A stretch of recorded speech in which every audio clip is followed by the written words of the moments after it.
Ahing bay pa isor, Prabhu Yesu Krista nahapna masigi numinasida.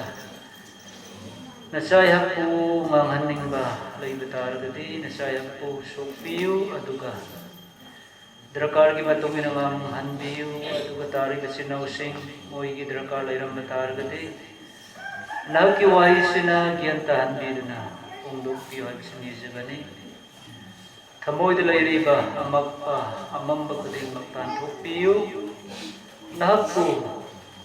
araw na nungay na lausin mamambagi spiritu pibiyo sautok ko kuding magtutok piyo ay sinisa gani.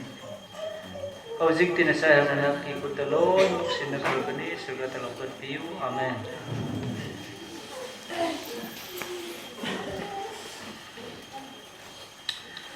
Ahan maday na sida wahay ama ahan na ipage.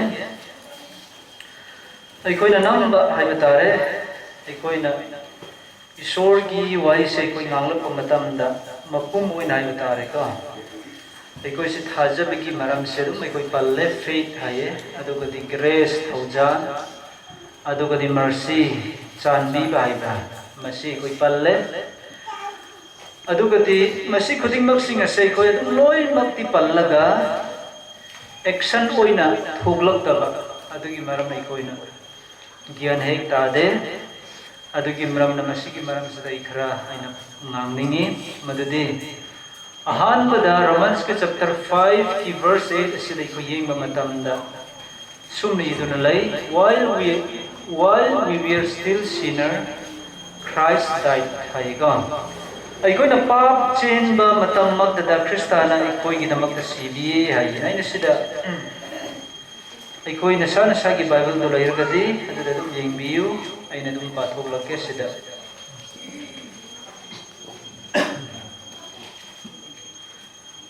5 verse 8 ta iega masigi Bible sa dum parake God demonstrated his own love for us in this. Krista na makinumsi bese ikoy ngon digi sum na utrupiye demonstrate au biye madudin. While we were still sinners, Christ died for us. Ikoy na pap cheli ngai magdada Krista na ikoy na magtasibi hay beneba. Adu gadi verse 20 do di koy pap matamda mo kay koy upangane madudin.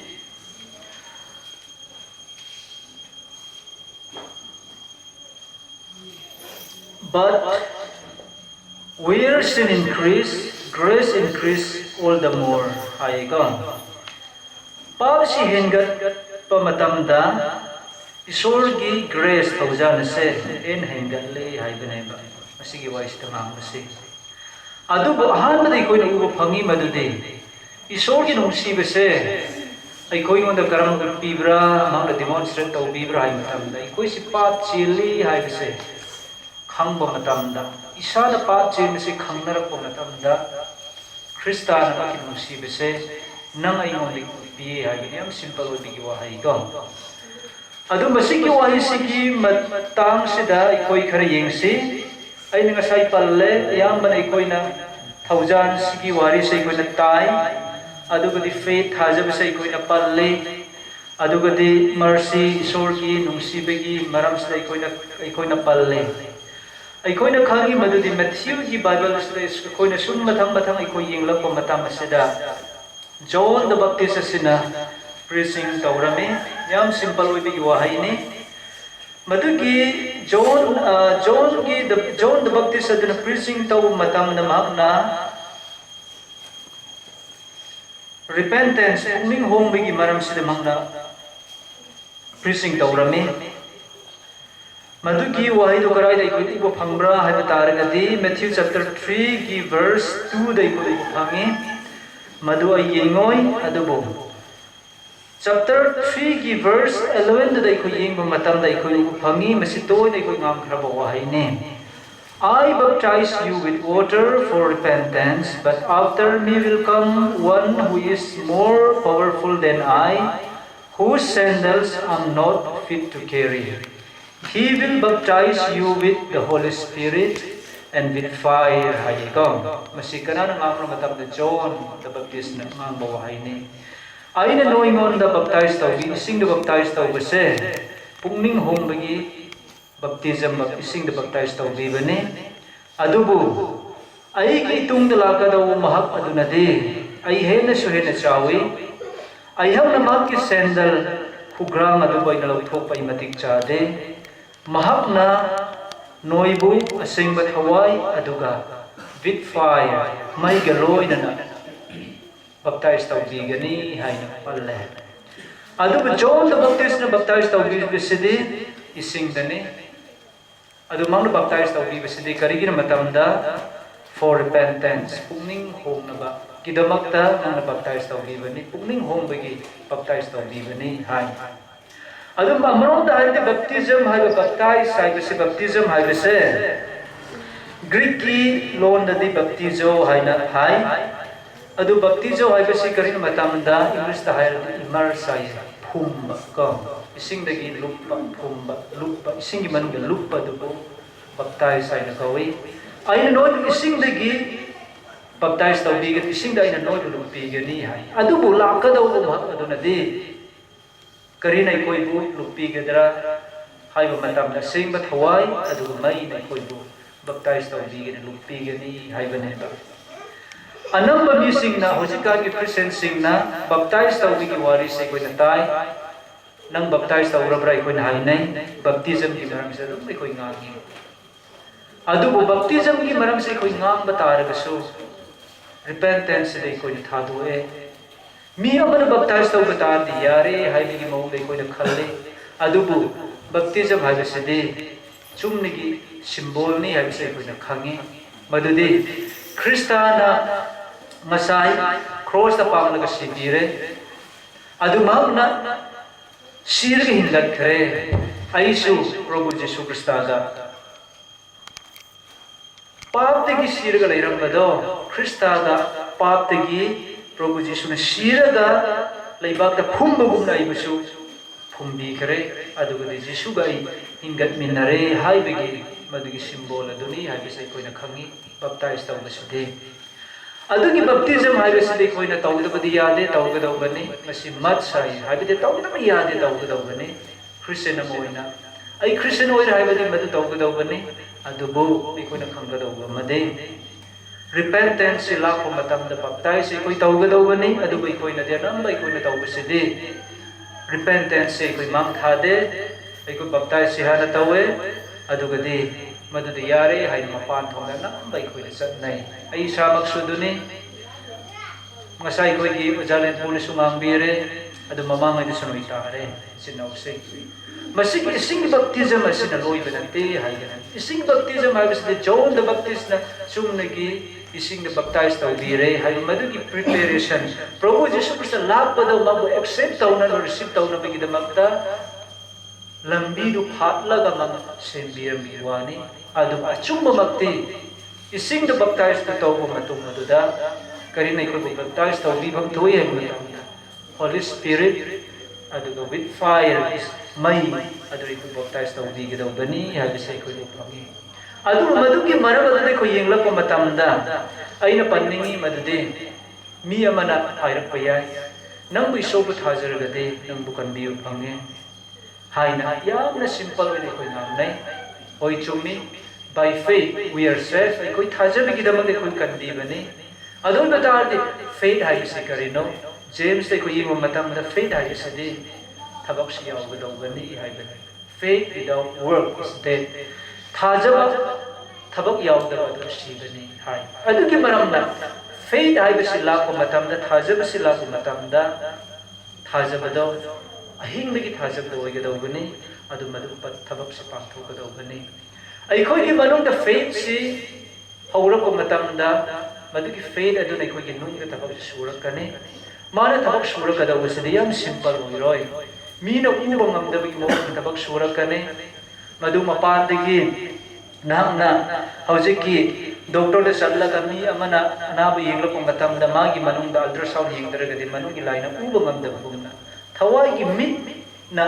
yeng dra ga di uba ngam boi da khang ngam doi ngamoi da ga gi thabak to manung de gi thabak se hawrak kani hai ne madu karai di hawrak kani matam da faith thajabasi hawrakpa matamda madugi tabak to hawrakani madugi faith to karamba faith no matamda living faith himbegi faith oigani adugadi madugi faith genuine faith asengba thajabda oigani mi amana living faith to lairakpa matamda hawrakpa matamda aduga mi amana madugi genuine faith to lairakpa matamda madugi faith aduna mangondagi kari lakhani hayo matamda repentance puning homes lakani haibane ko ai koi nahi hai nai hojik ki baptize tawi ki maram se koi hai nai adubu repentance ai koi nasak khande repentance ai puning homes se koi thadu patara gade ai koi karam na thajat horak kadra madu thajat to karam nei koi mandagi mapum pharak kadra anam bagi sin faith thajat bade nang na isor lawsil labani hai bire adugi pungning hong bagi wari suksa sabi dre karam na pungning hong gadra pungning hong bai bisi karing bai bisi hai bi dre anam basi ki repentance pungning hong bai bisi dei khoi na tongwa na hundok laga koi tham khre ba ko adugi maram na mi anam ba mi sing na isor lai men na mari se chum ma de first isor na ai ki thamoi nong de thabak si tawro ko matam na ai de preaching hawro ko matam da to pa gari soi preaching taw de first the repentance ki preaching han howe pungning hong ga dog ne noi pa thadu ga dog ne noi bi chau thok ga thadu ga dog ne noi angam ma chau gum na humble oi ga dog ne noi na sa bang na sa bu ai helpless ai upai lai to mi ne ai pa chen ma mi ne ai kari ama dis tau nam de hai ba nang khang ga dog ne hai be ki preaching si first masik preaching si horak ne ngasay na Romans na pagre isol na miyoy ba amada miyoy ba sing da at prithvi da isol gi love makin musiba se karam na nam na demonstrate tawra hayo na amada ai khoi se pap chele hai na khangna ba na tamak ta da kristan pap chele sing gi da sibi hai na ba madura tapadi karina matam da ai khoi se powerless pangang si laita ba ai koi isai thatti koi pangan se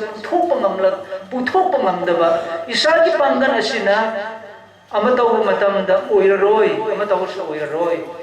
ai si powerless ne ai si pangan suplai laitre adu ko ai hak se helpless pambi na mai kara su laitre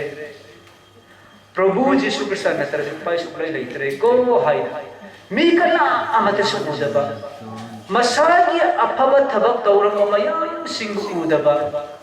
masai koi ojale pun hai bire man pasa oiram bado madu kaung tawdaba church ki leader oiram bado kaung tawdaba bible training changlam bado mak kaung tawdaba adugati isor ki seba tawram ne hai bado kaung tawdaba mang na yu thaglam ba hulan lam chinthiram basinga do unai fatab du unai una bade sum uban una banata ai si powerless ni ko ai upai lai to mi ni ko hai bisi masa chap chabi manum degi thamoi nung degi khamnarak pa matam adu da faith thajabasi madu start hawrakani sinau sing adu da start hawrakani anam mana faith hai bisi ngam ma yam simple oi adu gi damakta mi sing yam changam nai by faith you are saved nang gandi pang nang baptize taw bermin nang gandi pang kare hai na yam simple oi nang nabi gi damakta anam logical christian sin chamam naraga mayam ri nai chinau sing adu gi damakta inga sai ngam li badu madune ai nga sai pan kare masig ki wari asida ina hai nei madu di chinau sing ngasai 2 Corinthians chapter 12 ki verse 9 atu the ying ba matam da Paul hai bu pasi so gi ni apostle ni ama sinai ko adu bai na sida panning ba lauthong ning bo hai na dikar sunate my grace is sufficient for you hai bane ai gi thousand sinang gi damak ta o pane hai ba isor ji thousand se karam ma da he na sufficient oi bra he na mapum phare ko ne phang bangam bra hai matam da ai koi si powerless oi ra po matam da helpless ai pai laite ai ngam ba kari su lai ai kari sunate ko hai ba sa khangra po matam da God's grace isor ki thousand do madu dei koi pum phane ko ni phangani hai na nupa makhak laye ma si kwa chai adu da man hai ma si ni sikhre ai koi mung thok pa nupa ne as numit khuding kang si king laga search kai ai di search ti pak ka de adubu hai masana ai bisi ko ai di search pak ka de adubu ai di moi gumna nupi nupa ka la na dena mi gi paisa su siki so iburan dena ai di sum ni kwa sa gi wani hai masana masagi afabdu kaung tauraga mi gi maran durga masana ai karishna tiko hai bisi manung da laitaba adugumba misak singado isor ki thauja phanggadra natra adugumba mi singado magi manuk the faith thajaba laye maramdi mang mamang ai digi 19 ka yadra masi sing the baptized tawram labani na hai bisi yagadra hai bi yaroi adugi nupa du magi manuk the faith laitri hai bani faith laitri faith hai bisi start awra matam da mi amana kanbi da suya yaroi faith si hawra pumatam da faith si living faith si laira pumatam da madagi faith to laira pumatam da mi amana self kan di si phamdani aram khom si phamlak kan chinau sei ai ki waris no na tare ai koi founder ki waris tare natra ai ki founder se koi ai ki yam bane ai pungmin na bane ai na Prabhu Jisu da chang da hawra pumatam da ma pas awar ma na ai bu tambir ga tapir ga ising da baptize ta weba adubu madagi matam da ai thajare hai lairame pasaroi aduma madugi matamda magi manung the living faith ma start kaudre hodre na ai kan bir phang matam na ma kan bir phang dre pasar de madum matam da sahi kaya oiram thapon ne ai khoi no oiram madugi thabak adugi pasar oi bagi natara gai khoi ki thabak sing ada nasana madu kaun taur gai sargal ibak chat kane ai madudagi ai si faith hajaba si ani ni ai ngon da faith ai bani hai da da ti lan gane sinau se ko lan gane ai no wari ba sarak ke madugi wari du da ngang la sum sum tension la kane ai nga sai faith ki wari da ai khar ngang bani aduga masida ai na parning ma makha ulai jai purin hai noi wari ru magi wari si tar mami sim leiram gane man hai ba makha ulai mi sim faith ai si palle adupu repentance te masak khamdi hai faith palle what is repentance pungning mo masi moi masak khamde grace hai bisidi moi na palle adu grace palle gadi isor gi law adu di moi khamde adu gi mercy hai na palle thaujan hai bar mercy kari hai gane mercy si moi na palle nangi adu bu the fear of the Lord Prabhu ki bisidi moi mun dai hai masi chumba ma bisinau sing ai ko na faith grace mercy ai ko na pala adugo madu karino hari se koi masak khamde hai bane adu ki to same na madu ki sor gi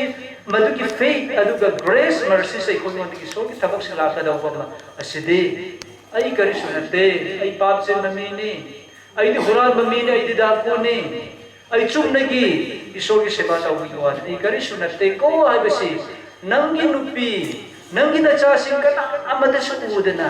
nangga Prabhu Jisu Krishna ki karam ta nangga Prabhu Jisu Krishna khapta ta nangga pamatam ai powerless nei ai helpless nei upai ri ko mini khamna pamatam start horak kani abi se masai first point ai dire hojik ti wari aina amangange madudi noine taram gani John Newton hai banu pase 1700 ko years adugumba adu wai da hai batare masida John Newton hai banu pase magi mapada merchant si basida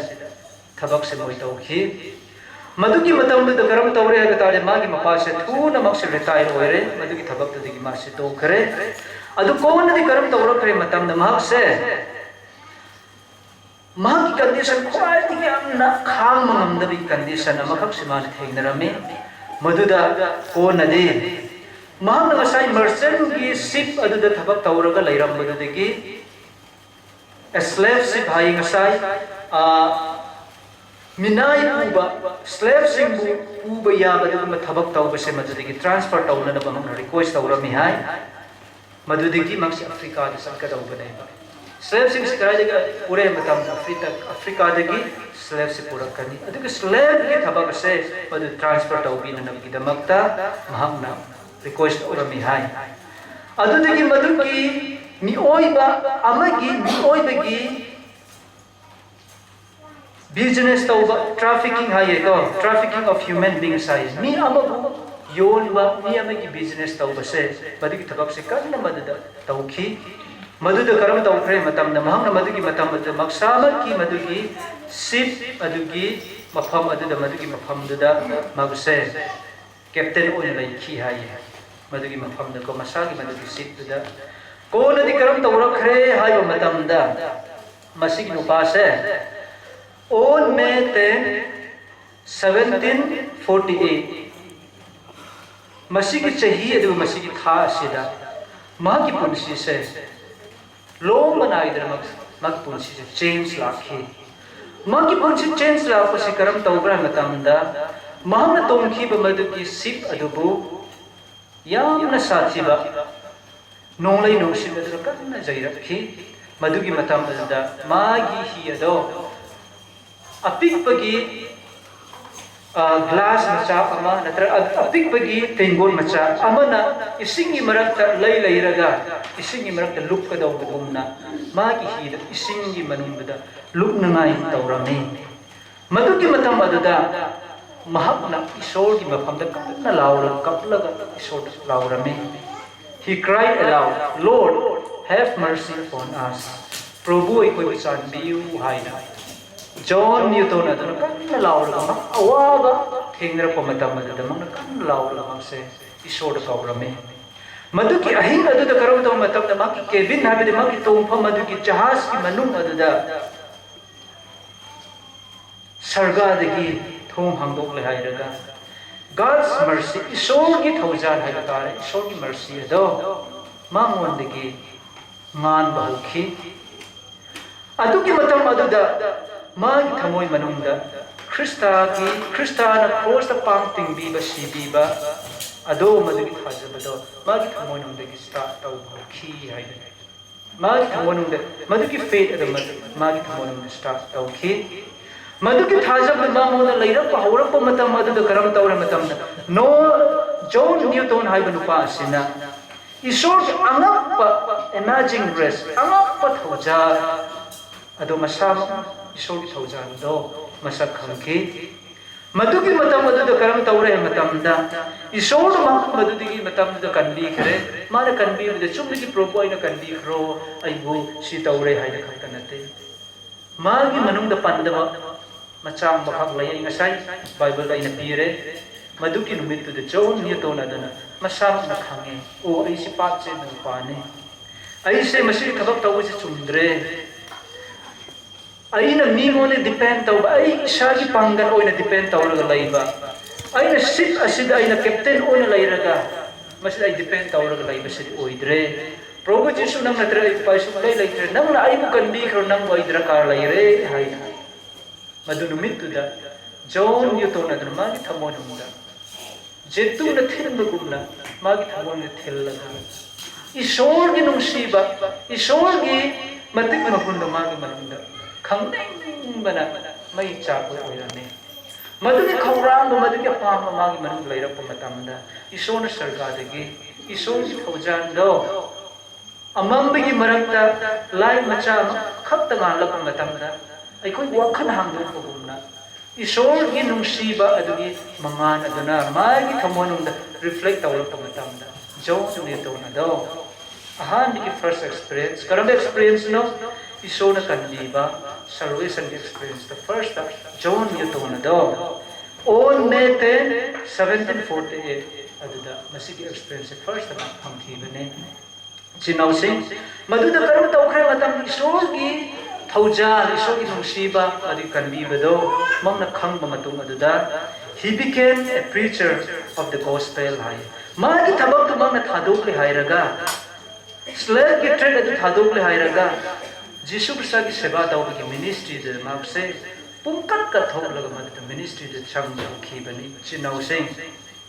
मधु की मतम दा मप से preacher ओइना मप quality की palm जब him अमा लये मधु दी करम him no मतम दा इमेजिन ग्रेस आई थौजन की वा दे ओन थोक बनी हाइब्रा थौजन की वा ओन थोक बनी अइगुम्बा बु कनबी हाइबदा मधुगी सैदो जॉन न्यूटन सिना लैखी बनी करिगी दमक्तर मतम द मसी इसै से मसमक थोकलीबा ईश्वर की थौजान मान फंखीबा ईश्वर की थौजान कनबीखीबा उपाय लेत्रबा सीब याखरबा मधु नुमितुदे सीब याखरबा पाप से मनुपादो प्रभु जीशु न कनबीबा मधुगी एक्सपीरियंस द मान फंखीबने मसीबु करी कवई मतमदा टेस्टमनी हाइन कवई मसी के एक्सपीरियंस मारे फंगलकपसी कराय दिगिर मतमदा रिपेंटेंस दिखौरपने ममांग लेदगी मा बप्टाइज तौरमलन इसिंगदा अदुबु मसी के एक्सपीरियंस से मा फंगदे अदु मान फंगसिदे मसामक की उपाय लेतबा पाप चेंज मा फंगलक पमतमदा प्रभु जीशु क्रिस्त की मसीबजो महंगना खंखीबने मधुकी मतुंग अदुद मांगना तौरंबा थबक मयाम सिंग अरिबा मयाम सिंग मान थादुलगा चखीबने नत्रा इचिनाउसे मदो क्राइम स्टार्ट रवी मधुकी फेथ तो repentance तगी हौरपने इचिनाउसे अदुगा लोइना हौजिकती ngasai John the Baptist na haikimo wahaido ay namuka ay napalengke ay na dinoy boy ising the baptized tau bi adulaka daw bang na the Holy Spirit amaso with fire may the baptized tau bi gani hai masiki matang asida ay na point karapining ba adudi karino hayo matamda yengom ichinaw sing ay koi na khangi Prabhu Jesu Krista na lapo matamda mang hai ai na prithvi sida mathakta ikab matamda ai ki hutano mon ke sing mathwa sai tv gani hai tane a sing mathwa du lag matamda knowing on the gi comfort of be gani adugadi a sing mathwa du na noi ki pap adu conviction ti gani hai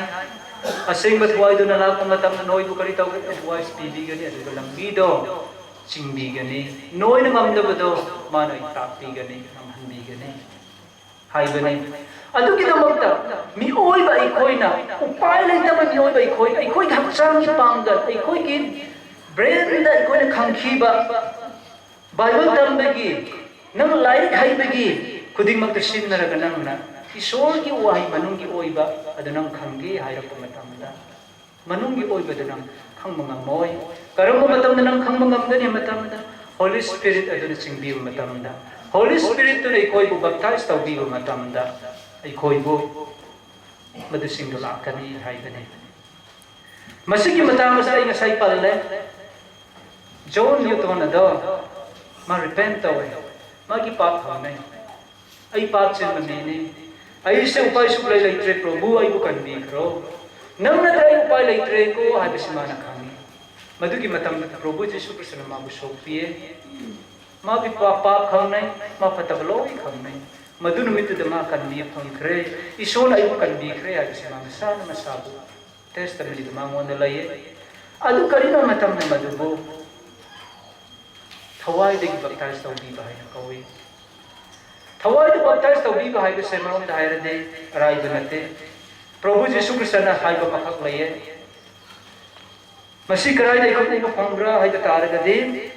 Roman chapter 8 की verse 9 अदुदा आई कोई पार दे को fungi को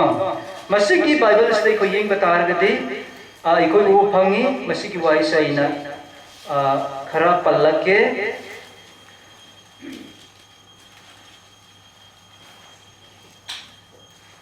You however are controlled not by the sinful nature but by the Spirit if the Spirit of God lives in you. And if anyone does not have the Spirit of Christ, he does not belong to Christ. Mi amana magi manungda Krista bu leita bataragade Krista ki khwai du leitaragade ma to Krista ki minate haibaneta Christian amo bataragade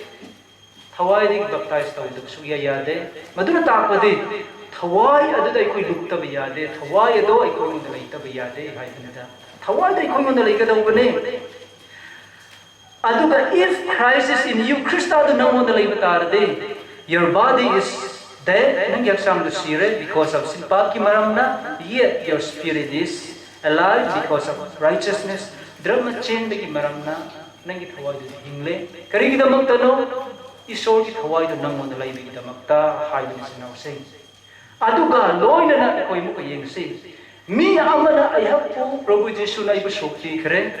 Jisu la ibu kan bi khre hai na hai bang ngam Jisu Christ sing ba thwai na sopi rang ngam bi na taragadi masi oi thop pasu ya ya de hai se ko nu phangi madu ki Bible to karai dei ko nu phangbra hai ta taragadi Romans chapter 8 ki verse 16 adu de sum na hai The Spirit Himself testifies with our spirit that we are God's children. Isor ki aseng ba thawai aduna ay koi ki thawai asiga hengna ba matamda isor ki thawai na koi ki thawai da sakhi piye madudi ay isor ki macha oire hai isor ka aseng ba thawai da dai koi na baptize tawro ko matamda so pirok matamda manung sanglok ba matamda ay na khangani nang na khangani ay isor ki oire ay isor ki ni ay isor ay chat chat thoga roi ay si betar so hay na nang gi manung da chap chap bi sakhi do nang mon lai gane madu chum na gi nang mon gi lai ba do nang na haidok pangam gi nate mi kana mi sing na di thawai aseng bu na manung de gi phungdok pi ba du natana ma gi phaba gi thabak sing do kaung taw ba adu ma na mi mon gi pi na ba hay bu kaung taw ba pastor oiram de gi kaung taw ba adugade ai si sarga leibak chat pa yaida haiba chat kani haiba mak su haiba mandriba chat pa yaida maram da ipa ba khar de tawre maram da baptize taw khre madunate nam ya phaba tawba tawda bi ki kaun du tawba nate asigi matang da de nam na prabhu jesu christ gi mafam da sanglo to repent tawrak to na humble oirak to na ngasai ai na first hai khiba adugi matung ina nang na madugi faith start hawrak matam na madugi repentance to mapung pharang matam da isor the spirit to na ikoi adum sopir ko baptize taw ko sila kani haibane chinaw sei aduga maduki thawai aseng budum la ko matam lai ko kari tawragane thawai aseng buduna nang aibu jingbiragane John chapter 16 ki verse 8 dai ko yeng matam du phangi aseng bud thawai la ko matam na nakpo conviction biragane nang na soi ba matam na soi ra lai ba mamaroi maram din nang onda aseng bud thawai du baptize taw bire aseng bud thawai du lai re na pap khang na gane nang chinthi na taw du khang na gane pap taw madam na pap taw du nang tumin lai ba mamaroi maram di kari gino aseng ba thoi du nang on lai re madu ka aseng ba thoi pi ba do John the Baptist na te Prabhu Jesu Christ pi ba madu thoi du ni hai ai samjil lage madu bu kari ko matam da Holy Spirit na baptize taw ba hai na ba gane ahum subada baptized by Karino matam dengan sai fire hai ko with fire hai na pan ba mathak lai mai hai ko mai ki wari sai na Bible to ba sai na pallaroi ai dum samjil lage hauji ai khoi na ngai ba si Karino matam na khoi na ngai ba se khora ba se second coming ni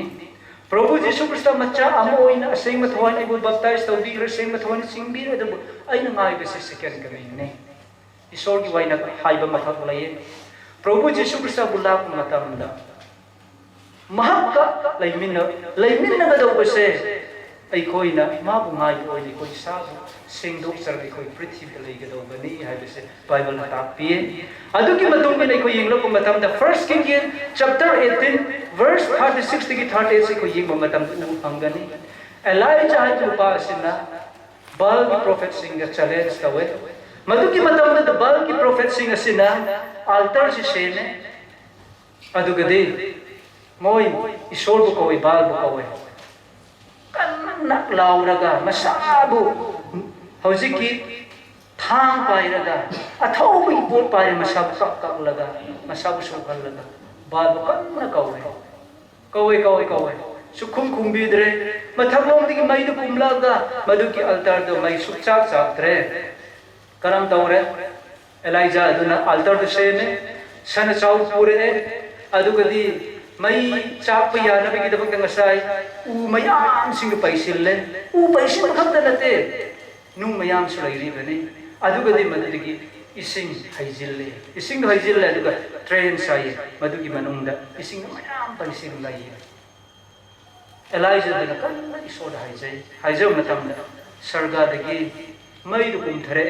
matamda madugi altar do mai chak matamda kari sa madu te lai ri ko di mag lo da nung na ide sa na ide kari na ide ising lo na mak चाक थेक्पदि करिसु लैते हाइबने मई हाइबसे चाक थेक्पा लैरमसिन मांगहनबा अदुबु मई हाइना कौवे इचिनाउसिं अदुगा लोइना आइना verse खरा पीगे हौजिकी आइजाया की chapter 6 की verse 5 થી 7 से को येंगबा मतमदा आइजाया सिना ईश्वर का थेंगने ईश्वर के हेक थेंगनबु मतमदा माना खांगे आई पाप चेंबा मीनी आई की लैतो आई की चिनमान सि पाप न थल्ले हाइबसे आइजाया ता कन्ना लाउर कप्पे को अदुगा वर्स 6 दी येंगबा मतमदा करम तोई ईश्वर के एंजल दूत अदुला ए अदु करी पाए माना पायरक पदो लाइफ फुल है मसाई मैतान अराब मैतान चाप मैतान दो पूरे अदु के मागी लैतोन अदु सोगल मागी मसाद सोगल है बाइबल दर येंगो अइना पारक अरोय सामन गने मदु दगी सोना है नंगी अयो नरा नंगी पाप खुदिंग मको पीखरबनी को हाय मदु कराई दगी नो मतम ने मसाई सोना मैतान दो मामुंद सोगल ले दुमागी पाप को पीखरे है मई हाइबसे करिन मतमदा प्यूरिफाई तौहन सेंदो प अदु चाक थे अदुने इचिनौसे मलाकाई के चैप्टर 4 की वर्स 2 द हाई अइखोई ईश्वर से करम ईश्वर नो मतमदा द सन ऑफ राइचियसनेस धर्म चेंदगी नुमित अदो अइखोई ईश्वर ने हाई महाप्रनोई मोंदगी मंगानु मालकने अदुगदी मार मालक मतमदा नोई मोंद हिलिंग फंगनी हाइबे सिनौसे our God is the son of righteousness अइखोई ईश्वर से दी धर्म चेंबा अदुगुंबा नुमित धर्म चेंबगी नुमित अदो माने माने मंगान अदु मानगने अदुगा नालक मतमदा चाप थेक कने मदुन तापदे इचिनौसे नंगाइना प्रभु यीशु ख्रिस्ट की मफमदा चंगलप मतुंगदा प्रभु यीशु ख्रिस्ट सेंग थवाइना अइखोई कन्विक्शन पीगने थवाय सेंग नंगी थबोय नुंग थबक से सुरक कने अदुगदे नंगी ननुंग मई चाप को साकने नंगी पाप तुमि लैबंगा मोय नोंगी चिंथीब तौरमलबा चिंथीब तो पैसिलग थमलंबा नहकना प्रभु यीशु ख्रिस्ट मफम दे चंगलकना असेंग थवाय नंग सेंगदो पीरम मतमदा मैने चाप को नंग चागलकने नंग गो पंगा मोय मददी ओय सोरै पाप chain मीने ngara ai ni gai khanare ai chinthi bangang ne ai ma tau bi ai lai bangam dari so nang yin nung mai chak na chak kar lai nang lai lo moi chinau se madu ki thabak sing dai khoi mon na numit khuding gi madu ki thawai sing bana madu ki mai adu nai khoi chak lo lai gi bani hai bana madu bu kana thabak tawi John the Baptist na te natra kana tawi Prabhu Jesus sabasama madu ki thabak pa thok bane madu God's work so ki thabak ne मधु कराई हौरक कने faith तगी असेंग बथवाई दुला कने मधु दगी मई अदसु lion Madhu the यौरक कदौ कने चिनाउ सिंग मधु की मतम the प्रभु यीशु ला को मतम the प्रभु यीशु से कोई नुंगाई हराउ प्रभु यीशु ख्रिस्ट मचा होइना पृथ्वी दे कोई पाप से सेंगदो लगा आई कोई आराम से सेंगदो लगा लैरक को मतम द सो मचा सिंगना इकाइबा अदो हमगोई बसुलनी लेतबीदा प्रभु यीशु बुनुआ वेलकम तौर मा गई को सर्व समिन गदौबदो मदुने चिनौसे अदुगी दमक्ता इसिंग बप्ताइज तौबदुदा लोइब नते असेंग बथवाई द बप्ताइज तौबदौबने अदुगा दि प्लस करिनो मसाई मैदा लाकदौबने मसी हुम से चटमिन मतम दे क्रिश्चियन पॉलिसी अमगी थबक से बपुन फारकदौबने हाइबिगी मरमना आई nganglakpane अदो मसाइना फेथ की मतांग द अमखक पल्ले को मदु की फेथ दे कोई खंगदौबा अमा प्लस हौजिक त इना मदु लास्ट ओइ हाइनिंगी फेथ हाइबसे चुने सिंपल ओइना वारी द मांग बदते फेथ हाइबसे लाप मतम द थबक से योगदौबने थबक से लाकने मदु की फेथ लाप मतम द नंगोन द होम लाकने रिपेंटेंस लाकने अदुगु मदु दगी कोपी में लाकने असेंग बथवन सिंगी लाकने मथंग मदु दगी करी ओयरकने फेथ तो चावरक मतम दगी थवाई सेंग खत सुनतम से मैन चाप चने कोई मिट खुदिंगी सेंगदोक कोई चतकने मसी की थबक से जॉन द बैप्टिस्ट ना पृथ्वी लाप मतम द हमना फर्स्ट प्रीचिंग तौरम दो मदगी वहाइने आई मपुंग फारोय हाइबगे आई लोई मांगलक खबनी खर सामन तारसो कोई ताबी भाईगने होजिकती कोई प्रेयर तौसे